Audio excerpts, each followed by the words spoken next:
रंजना अग्निहोत्री जी, अब क्या ये मामला सुप्रीम कोर्ट जाएगा क्या? क्योंकि ऐसी बातें भी निकल कर आ रही हैं और कहा जा रहा है कि भाई ये वर्शिप एक्ट का उल्लंघन है, मामला सुप्रीम कोर्ट जाएगा और उसको उसकी वीडियोग्राफी रोकी जाएगी। यानी शायद ये लगने लगा है लोगों को कि कल फैसला आ जाएगा कि वीडियोग्राफी होगी और मामला सुप्रीम कोर्ट चला जाएगा। देखिए, ज्ञानवापी मस्जिद में मां श्रृंगार गौरी और आदि विश्वेश्वर की तरफ से पहला दावा 18 फरवरी 2021 को दायर किया गया था और वो एडमिट हुआ। उसमें भगवान माता श्रृंगार गौरी की तरफ से बतौर नेक्स्ट फ्रेंड मैं भी उसमें वादी हूँ। मेरा दावा एडमिट हुआ, उनकी WS मंगाया गया। अभी रह गई बात, आपने कहा कि जो सर्वे हो रहा है, सर्वे को रोकने के लिए तरह तरह के षड्यंत्र और हथकंडे अपनाए जा रहे हैं। सच को दबाने की कोशिश की जा रही, इसलिए हथकंडे दबाए जा रहे, हथकंडे अपनाए जा रहे। नहीं तो सर्वे होने में क्या समस्या थी? अगर वो मस्जिद थी और वहां अगर शिवलिंग आदि विश्वेश्वर नहीं विराजमान है तो सर्वे में दूध का दूध पानी का पानी हो जाए, आ जाना चाहिए। क्यों डिस्टर्बेंस किया जा रहा है? दूसरी बात ये रह गई कि अगर ये कह रहे हैं कि जो भी आदेश आता है उसके विरुद्ध में ये सुप्रीम कोर्ट या उच्च न्यायालय जाएंगे, तो इनका अधिकार है, कानूनी लड़ाई कर सकते हैं, ये जा सकती है। लेकिन अभी वहां पर हंगामा मचाना बिल्कुल अवैधानिक है, जो कि मुख्य रूप से मुस्लिम पक्ष के द्वारा किया जा रहा है। इन्होंने सभी हथकंडे अपनाए कि सर्वे ना हो सके, अदालत आदेश ना दे सके, भरसक प्रयत्न किया इन्होंने कानून को अपने हाथ में लेने का।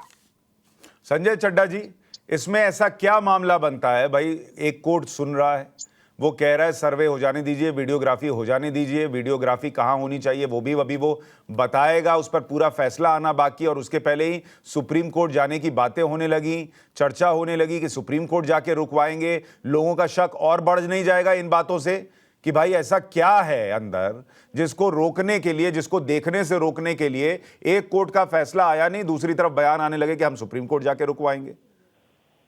बिल्कुल आपने ठीक कहा शशांक जी, और मैं आपसे सिर्फ ये बात कहना चाह रहा हूँ, इस सारे सर्वे का, वहां के अवलोकन करने का, वहां पे जाके देखने का कि क्या क्या स्थिति है, क्या उद्देश्य है, सबसे पहले चीज ये हमको देखनी पड़ेगी। और अगर वो उद्देश्य इस पर्टिकुलर वर्शिप के एरिया को ये पहले प्रूव करना कि ये हिंदू धर्म से रिलेटेड है और उसके बाद उसको लेने की बात करना या उस पे हिंदू धर्म का मंदिर बनाने की बात करना, ये वाली बात अगर है इसका उद्देश्य, तो ये कानून के द्वारा परमिटेड नहीं है। जैसा कि आपने अपनी रिपोर्ट में भी बताया, प्लेस ऑफ वर्शिप एक्ट 1991, उसमें सेक्शन 3 में बड़े स्पष्ट शब्दों में कहा गया है कि अगर जो 1947 15 अगस्त की जैसी यथास्थिति थी धार्मिक स्थलों की, उस यथास्थिति। संजय जी, मैंने तो अपने इंट्रो में यह भी बताया कि उसी कानून का सेक्शन 4 ये भी कहता है कि इसके दायरे में वो प्लेसेस नहीं आएंगे जो प्राचीन और ऐतिहासिक है, और प्राचीन और ऐतिहासिक की परिभाषा जो है वो 100 साल से पुराने की बताई गई है। ज्ञानवापी 100 साल से पुराना है या नहीं है, इसको लेकर तो किसी को शक नहीं है, तो ज्ञानवापी इस कानून के दायरे में कैसे आएगा? ये इंटरप्रिटेशन की बात है। मेरा ऐसा मानना है कि कानून में स्पष्ट शब्दों में लिखा गया है, जो कि जिसको तरमीम किया जा सकता है, ऐसी बात नहीं है। मैं किसी भी तरीके से ये नहीं कह रहा हूं कि अगर ये हो जाएगा तो ऐसा नहीं हो सकता। अब सरकार की नहीं, मैं ये कह रहा हूं इसमें इंटरप्रिटेशन का क्या मसला बनता है, मुझे समझाइए, दर्शकों को समझाइए कि अगर लिखा है क्लॉज 4 में कि 100 साल से पुराना जो है वो इसके दायरे में नहीं आएगा, तो इसमें क्या और क्या इंटरप्रेट करें? देखिए, जो क्या उद्देश्य था ये देखना पड़ेगा इस 1991 के एक्ट का, जिससे कि कल देखिए मथुरा वाले, मैं एक एग्जांपल आपको दे रहा हूं, मथुरा वाला भी तो टेम्पल जो है वो 100 क्या सैकड़ों साल पुराना है। वहां पे क्या हुआ, निर्णय आया ना, सिविल कोर्ट ने उस सूट को निरस्त कर दिया। सुशांत जी, आपको मालूम है इस चीज का? नहीं, निरस्त नहीं कर दिया। नहीं, 19 तारीख को फैसला जो आना है, 1991 का एक्ट निरस्त नहीं किया, 19 को जजमेंट आने वाला है। 19 को जजमेंट आनी है सर, संजय चड्ढा जी। सर, जो सिविल कोर्ट है उसने निरस्त कर दिया था उसको, अब अपील में गए हुए, उस अपील का जजमेंट। तो ठीक है, मैं वही कह रहा हूं कि अगर आपको वहां सिविल कोर्ट पर इतना भरोसा है तो यहां भी एक कोर्ट कह रही है वीडियोग्राफी होने दीजिए, और कोर्ट को आप आप कह रहे हैं कानून का इंटरप्रिटेशन कैसे होगा? वो इंटरप्रिटेशन तो फैसला सुनाने वाला यानी जज करेंगे। वो जज कह रहे हैं कि भाई आप सर्वे होने दीजिए, वीडियोग्राफी होने दीजिए, फिर इंटरप्रिटेशन का क्या मसला रहा? आप दूसरे जज के पास जाके कहेंगे नहीं आप वैसा इंटरप्रेट कीजिए जैसा हम चाहते हैं। बिल्कुल नहीं, तो नहीं, फिर नहीं, सुशांत जी, अगर न्यायालय का ये निर्णय है कि सर्वे होना चाहिए, अगर न्यायालय का ये निर्णय है कि वहां पे जाके उसकी वीडियोग्राफी होनी चाहिए, तो उसको रोकना कानूनन सही नहीं है। ये भी बात है उसकी बात, या तो आप जाके नहीं, ले लेकिन आइए। फराह फैज हमारे साथ जुड़ गई हैं। फराह जाके- फैज जी, मैं एक बात अभी तक नहीं समझ पा रहा जी कि जब अंदर कुछ है ही नहीं, जब अंदर मस्जिद के अलावा जो मुस्लिम पक्ष का दावा है कि कुछ नहीं है, तो इधर से उधर, उधर से इधर दौड़ दौड़ के ऐसे वैसे जैसे कैसे क्यों रोकने की कोशिश हो रही है वीडियोग्राफी ना हो। और अब कहा जा रहा है सुप्रीम कोर्ट भी चले जाएंगे। क्या ये सुप्रीम कोर्ट चले जाएंगे तो सुप्रीम कोर्ट इसको सुनेगा जब निचली अदालत कह रही है कि भाई आप यहां पे सर्वे होने दीजिए, वीडियोग्राफी होने दीजिए? देखिए सुशांत, यही सबसे बड़ा मसला है कि ये लोग जो है हर चीज को धर्म से जोड़ देते हैं। आप इसको धर्म से जोड़ करके मत देखिए, आप इसको इस तरह से जोड़ करके देखिए कि क्या वहां राष्ट्र के खिलाफ कुछ था या राष्ट्र के फेवर में था।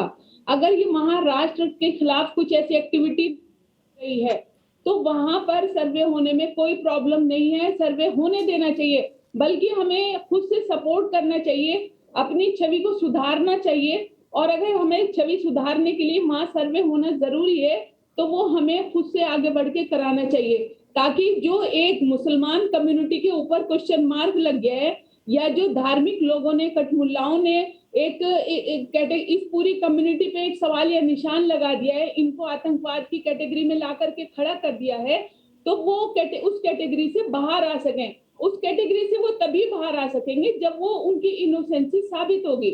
जब इनोसेंसी तभी साबित होगी जब वो कोर्ट के उस आदेश का पालन करने में सहयोग करेंगे। लेकिन अगर रोड़ा पैदा कर रहे हैं, उसकी अवमानना कर रहे हैं, उसको नहीं मान रहे हैं, तो इसका मतलब आप कहीं ना कहीं डिफॉल्टर हैं और आप इसको जो है वो जबरदस्ती मजहब का रंग दे रहे हैं। और इसमें इस देश में जो है एक सांप्रदायिकता का माहौल पैदा कर रहे हैं। ठीक है, मुजीबुर रहमान साहब वो कह रही हैं अगर ये कहा जा रहा है कि भाई अंदर मंदिर है या उसके निशान हैं और आप वीडियोग्राफी भी ना होने दें और उसके लिए 10 जगह दौड़ते नजर आए कि वीडियोग्राफी रुक जाए, तो लोग तो आप पर प्रश्न करेंगे। दूसरा पक्ष जो अंदर नहीं गया है, मतलब अभी की तारीख में, वो ये दावा कर रहा है कि अंदर जाऊंगा तो सबूत मिल जाएगा। वो कॉन्फिडेंट है। और जो अंदर ही जाता है, रोज जाता है, वो इतना कॉन्फिडेंट नहीं है कि दरवाजा खोले और कहे आओ देख लो कुछ नहीं है। देखिए, ये देश आस्था से नहीं चलेगा बल्कि कानून और संविधान से चलेगा। एक फैसला आ चुका आस्था के दम पे, लेकिन अब इस देश के अंदर ऐसा नहीं होगा। ये मैं आपके मुझे बोलने दीजिए, मैं बिल्कुल को डिस्टर्ब नहीं किया आपको। आप कानून के नाम पे डरते क्यों हैं? कानून संविधान का नाम आता है परेशान हो जाते हैं आप एकदम। ये मैं 2 किताबें लाया हूं, बहुत 5-5 पेजेस की हैं तकरीबन। एक है लिमिटेशन एक्ट, एक है वर्शिप एक्ट।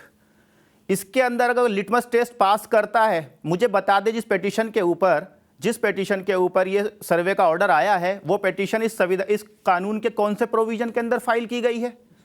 जब देश का कानून ऐसी फ्रीवलेस पेटिशंस को जगह ही नहीं देता है, तो ऐसी फ्रीवलेस पेटिशंस फाइल होनी नहीं चाहिए। और अगर हुई हैं, कोई जज भी अगर ऐसा काम कर रहा है कि उसने लॉ के अगेंस्ट जाकर के किसी पेटिशन के ऊपर ऑर्डर किया है, तो हाई कोर्ट की जिम्मेदारी और सुप्रीम कोर्ट की जिम्मेदारी है कि ऐसे जजेस के ऊपर भी कार्यवाही करें, जैसा कि सुप्रीम कोर्ट का ऑर्डर है। अब मुझे ये बताइए कि ये जो आप किताबें लाए हैं, इसमें कौन सी ऐसी बात लिखी है जिससे ये साबित हो जाता है कि ज्ञानवापी के अंदर जो है वीडियोग्राफी नहीं हो सकती? वो पढ़ के सुनाइए। वीडियोग्राफी नहीं, ऑर्डर किस पेटिशन के ऊपर हुआ मैं कह है? रहा हूं पहले पढ़ के सुनाइए, किस बात से आप कह रहे हैं कि ये जज ने गलत कर दिया, आप बताइए। मैं आपको सबसे पहले सुनाता हूं, ये वर्शिप एक्ट के सेक्शन 3 के अंदर। सेक्शन 3 नहीं, सेक्शन 4 सुनाइए। मैं 4 भी सुनाता हूं। सुनाइए जी। 4 के अंदर क्या है? आर्कियोलॉजिकल रिमेन्स जो एक्ट है, आर्कियोलॉजिकल लाइन बाय लाइन पढ़िए ना भाई। Ancient monuments and archaeological sites and remains act. क्या ज्ञानवापी मंदिर पहले का लाइन पढ़िए ना भाई। मैं वही पढ़ के बता रहा हूं। आप पूरा नहीं पढ़ रहे, आप पढ़िए ना। नथिंग कंटेंड इन नहीं पढ़िएगा, मैं पढ़ के सुना दूंगा। मैं पढ़ता हूं। Nothing contained in subsection 1 and subsection 2 shall apply to any ancient monument which is ancient monument, specifically written here, which is covered by the Ancient Monument and Archaeological Sites and Remains Act 1958. Is it an ancient monument under this act? It is notified remains? No, it's not a notified one. अरे रुकिए, second. ना अभी second कैसे? अभी मैं आपको बताऊंगा ना, आप जो कह रहे हैं। नहीं, अभी रुकिए, अभी आपने पढ़ा, मैं उसको बता रहा हूं। Any place of worship referred to in the said subsection which is an ancient and historical monument और एंड नहीं और एन आर्कोलॉजिकल साइट और remains covered by the ancient monuments and archaeological sites and remains act 1958 or any other law for the time being in force, वो इसमें नहीं आएगा। Is it तो ना अभी रुकिए, अब आप घुमाइए नहीं, आप वकील होंगे, आप वकील होंगे, लेकिन पढ़ना और अंग्रेजी मुझे भी आती है। अब इसका हिंदी वर्जन मैं आपको बता दूं, इसका हिंदी वर्जन है कि कोई भी जगह जो पूजा की है और वो इन सब सेक्शन में आ रही है जिसमें कि वो प्राचीन है और ऐतिहासिक मॉन्यूमेंट है, प्राचीन और ऐतिहासिक मॉन्यूमेंट या और नहीं या आर्कियोलॉजिकल साइट और रिमेन्स में कवर्ड है by the ancient monuments and archaeological sites and remains act 1958 या any other for the time being in force. Suicide कर लेगा आपका ये ट्रांसलेशन सुन करके। नहीं आप कीजिए, आप कीजिए, पहले आप टीवी पे कर लीजिए सुसाइड। आप जो बता रहे हैं ना वो सुसाइड करने लायक है, और सुसाइड भी मत कीजिए, मैं आपको बता रहा हूं 1958 का एक्ट कहता है 100 साल से पुराना है। एंशिएंट और एंशिएंट का मतलब है 100 साल से पुराना। आप पढ़िए उसको, आप पढ़िए उसको और समझिए। मॉन्यूमेंट एंड और का बड़ा क्रिटिकल मतलब होता है। रंजना अग्निहोत्री, सेकंड थिंग, ना अरे आप नहीं, मैं नहीं दूंगा 40 सेकंड। अभी हम बढ़ेंगे, नेक्स्ट स्टेप पे जाएंगे। अभी पहले ये निपटा देना जरा, दर्शकों को समझ में आए। रंजना जी, 4 वकील बैठा है भाई, मुझे आप कह देंगे कि मेरे कहने पे जो है वकील सुसाइड कर लेंगे, वकीलों को सुन लेते हैं।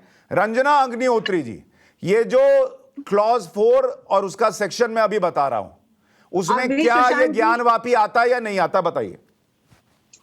हमारा जो वाद है ज्ञान माता श्रृंगार गौरी के, उसके पायरा 95 में बिल्कुल स्पेसिफिक हमने मेंशन किया है, उसमें स्पेसिफिक रूप से लिखा है कि सेक्शन 91 का बार नहीं हम पर अप्लाई होता है। दूसरी बात, इन्होंने कहा कि कोर्ट ने एक फैसला आस्था के आधार पे किया। जिस फैसले को राम जन्मभूमि वाले फैसले को बता रहे, वो आस्था के आधार पर नहीं किया गया। साक्ष्यों, प्रमाणों, rarest of rare books. Ranjana ji देखिए, मैं राम मंदिर फैसले पर जो कोई भी कुछ कहता है मैं उस पर इसलिए नहीं जाता क्योंकि उससे समय जो है वो भटकता है और मुद्दा भी भटकता है। जो फैसला आना था, क्यों आया, कैसे आया, देश को पता है। जिसको जो कहना है वो कहने दीजिए। आप इस मुद्दे पर बताइए, जो इंटरप्रिटेशन है इस लाइन का वो ठीक है या गलत है। ये पढ़ें, और जो कह रहे हैं सुसाइड करने की बात, पहले ये पढ़ें तो तब सुसाइड करें। लिमिटेशन एक्ट, लिमिटेशन हमारे ऊपर कोई लागू नहीं होती है, इनको आंख खोल करके पढ़ना चाहिए। ठीक है, फराह फैज जी, आपके हिसाब से इन पंक्तियों का आशय क्या है और क्या वो ज्ञानवापी पर लागू होता है या नहीं होता है? बिल्कुल होता है। देखिए सुशांत, इन लोगों का ये बहुत पुराना फंडा है कि कानून को ये अपने तरीके से घुमा देते हैं। ये जो कानून की सोल और स्पिरिट है, ये उसको अपने हिसाब से डाइवर्ट करते हैं, अपने हिसाब से पढ़ते हैं, अपने हिसाब से इंटरप्रेट करते हैं। अगर कोई इंटरप्रिटेशन इनकी मर्जी के खिलाफ जा रहा है, इंटरप्रिटेशन, आप वकील हैं, आप बता दें इंटरप्रिटेशन, हम सुन रहे हैं। हमें ज्ञान, आप हमें ज्ञान दे दें, आप अपना इंटरप्रिटेशन बताएं हमें। नहीं, आप अपील में आप बताइए ना, अभी मौका मिल रहा है आपको, आपके जरिए देश भी जान जाएगा। सही इंटरप्रिटेशन आप बताएं ना। फराह जी, वो क्लॉज ये कहता है कि एंशिएंट एंड हिस्टोरिकल मॉन्यूमेंट वो जो है वो इसके दायरे में नहीं आएगा, और 1958 का एक्ट कहता है एंशिएंट और हिस्टोरिकल का मॉन्यूमेंट मतलब जो 100 साल से पुराना हो। तो क्या ज्ञानवापी एंशिएंट और हिस्टोरिकल में आएगा या नहीं आएगा? बिल्कुल आएगा, क्यों नहीं आएगा? इंटरप्रिटेशन तो बता दें आप फराह जी पहले। अरे भाई, इंटरप्रिटेशन में वही तो शब्द है, और क्या है एंशिएंट और हिस्टोरिकल मॉन्यूमेंट। खबरों के पीछे की खबर पहुंचाते हैं हम, आपकी आवाज को मुद्दा बनाते हैं हम। टाइम्स नाउ नवभारत को YouTube पर लाइव देखिए, सब्सक्राइब करिए और बेल आइकन जरूर दबाइए।